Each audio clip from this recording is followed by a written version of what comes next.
Yo, what's up, everybody? Headed down to the studio, about to jump in and show y'all some marketing tips that you can use in 2021. Let's go. Adelante, make the beat drop. Now, what's up? Welcome back. I'm Adelante. I'm a music producer and social media marketer. So, I'm here to give you some tips on how you can grow your brand and how you can get a bigger following in 2021. Now, these are tips that I've personally used. I've used them with artists that I've been working with, and producing for. And so, I think these are just very kind of grassroots, organic ways that you can really up your brand awareness and get your music heard a lot more. And so let's jump right into it. So first and foremost, what you got to do is you have to go claim your Spotify for Artists and your Apple Music for Artists page. Distributing through somebody like DistroKid or TuneCore United Masters is great because they get your music out there to those streaming platforms. However, it's on you that you need to go manually claim those artist pages from those platforms. So, for example, I created mine when I went through DistroKid, and then I had to go sign in. For Spotify, it's artists.spotify.com, and for Apple Music is artists.apple.com.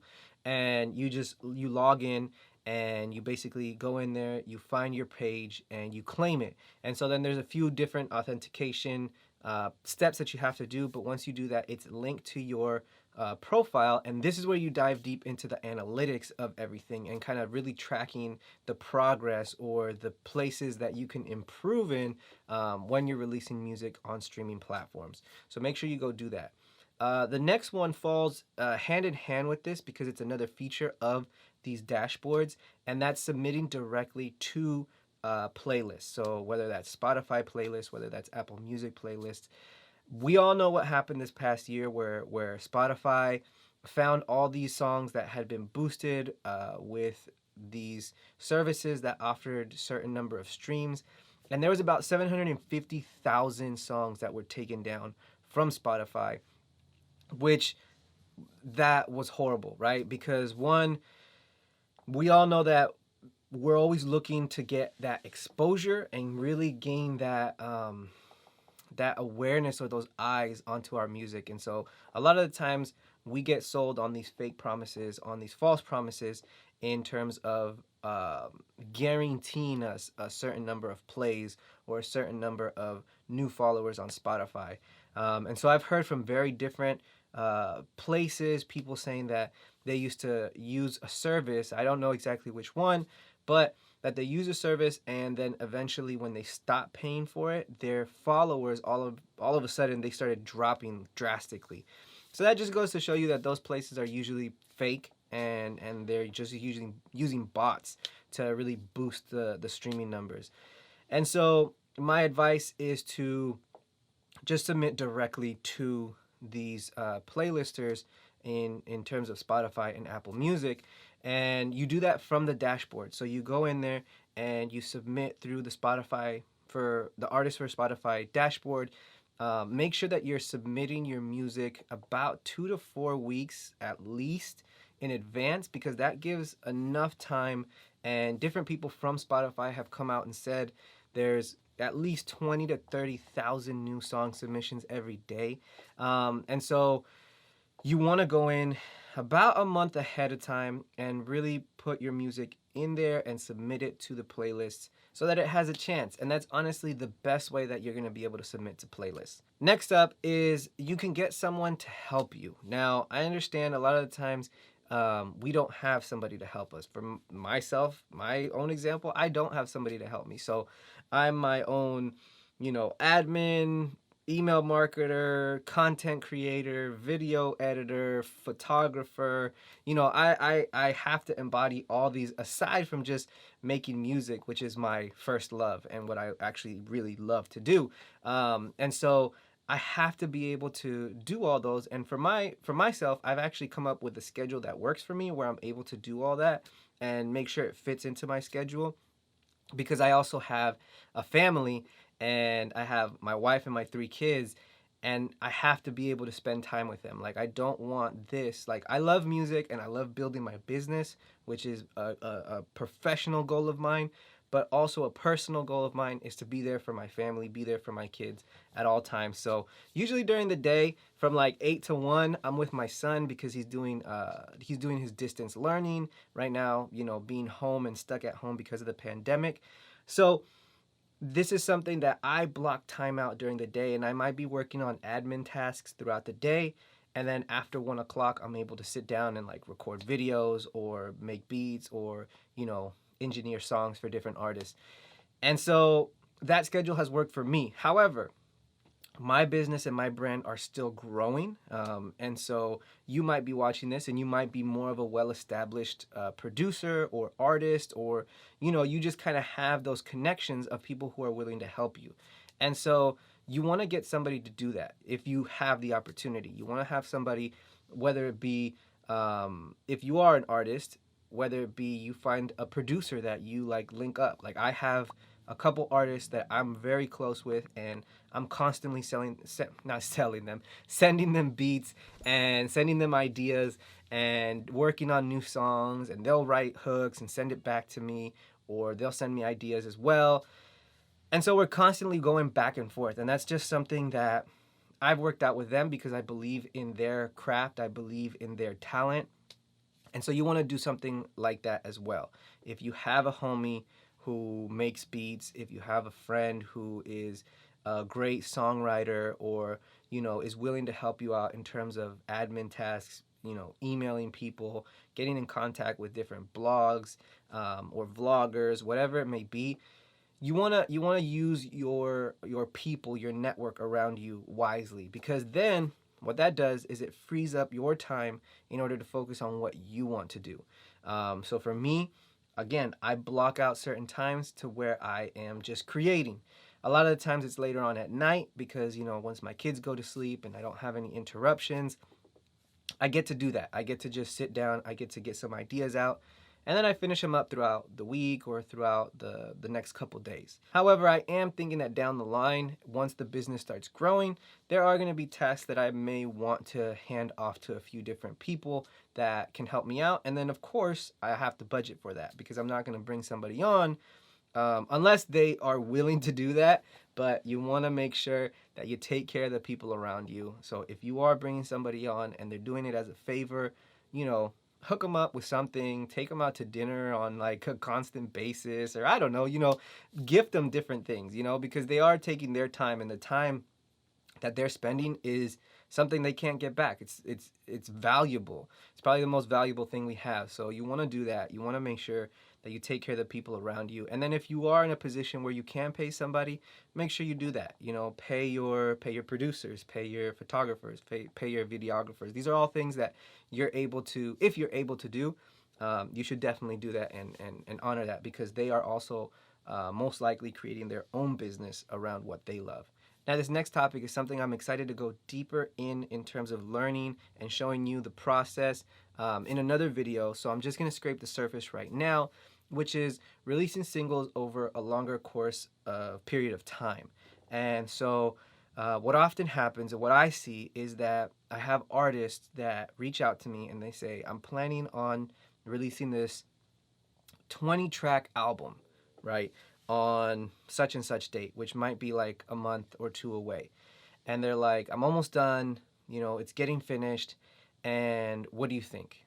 And so my take on it is that, somebody who's in the position, like, let's say J. Cole, Kendrick Lamar, Beyonce, they drop albums out of nowhere with no, press or nothing ahead of time.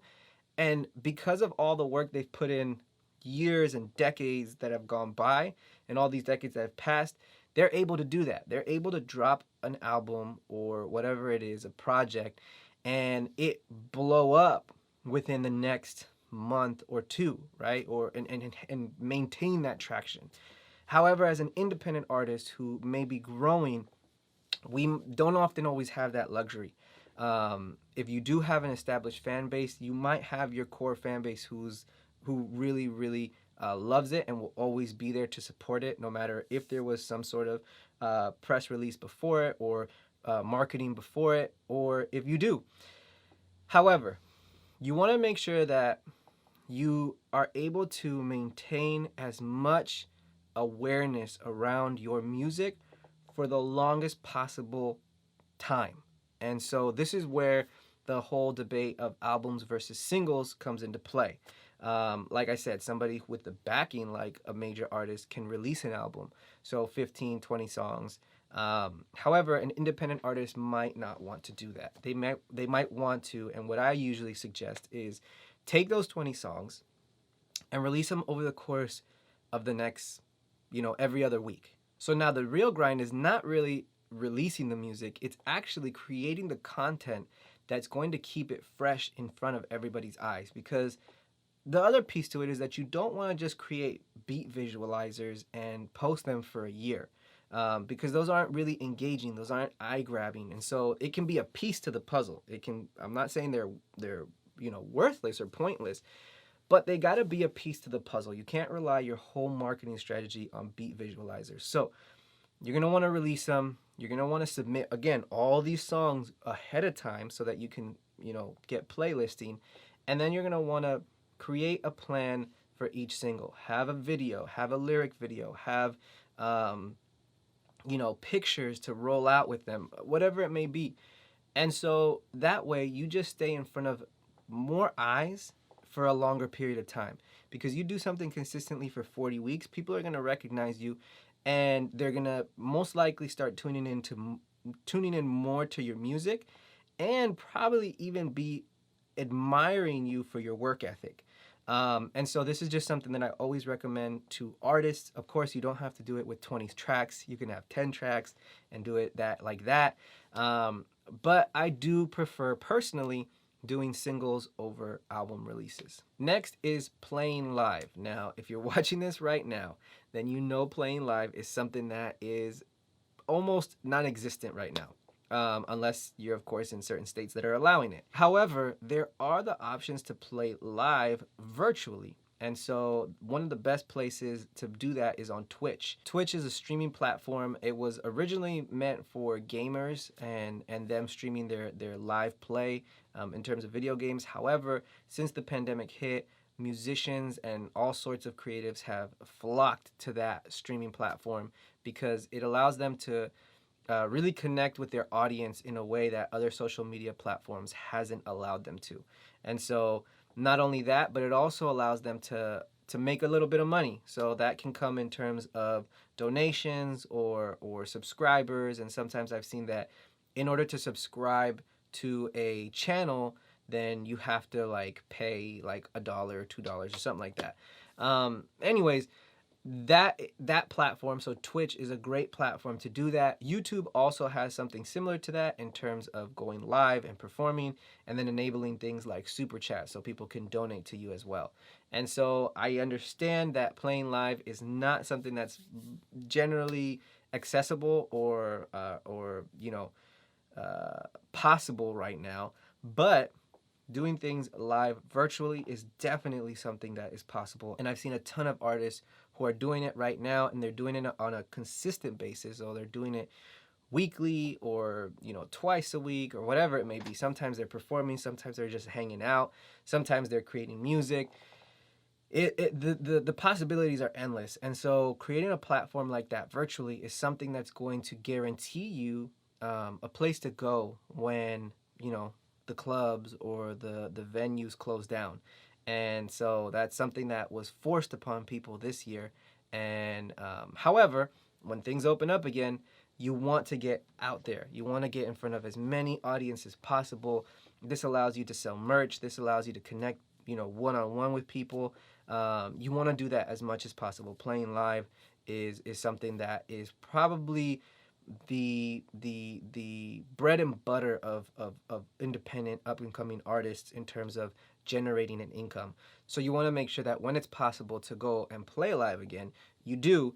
However, right now, gotta get a little bit more creative and do things virtually. And so, as I was saying, these are tips that are going to help you really create that engagement from your audience and really build your brand throughout the year.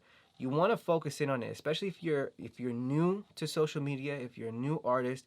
You want to focus probably your first year to two on just brand awareness, getting in front of as many people as possible. That's what's going to build and really get your name into conversations the way that you would hope, the way that you want. So go out, create that music, release it on a consistent basis, collaborate, do all these things.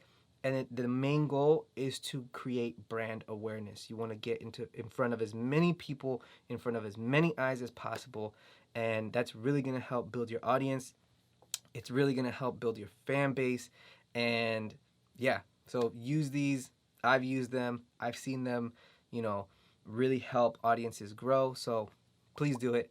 I'm Adelante. Like, subscribe, share this video. And as always, go out, create dope music, and get it heard. Peace.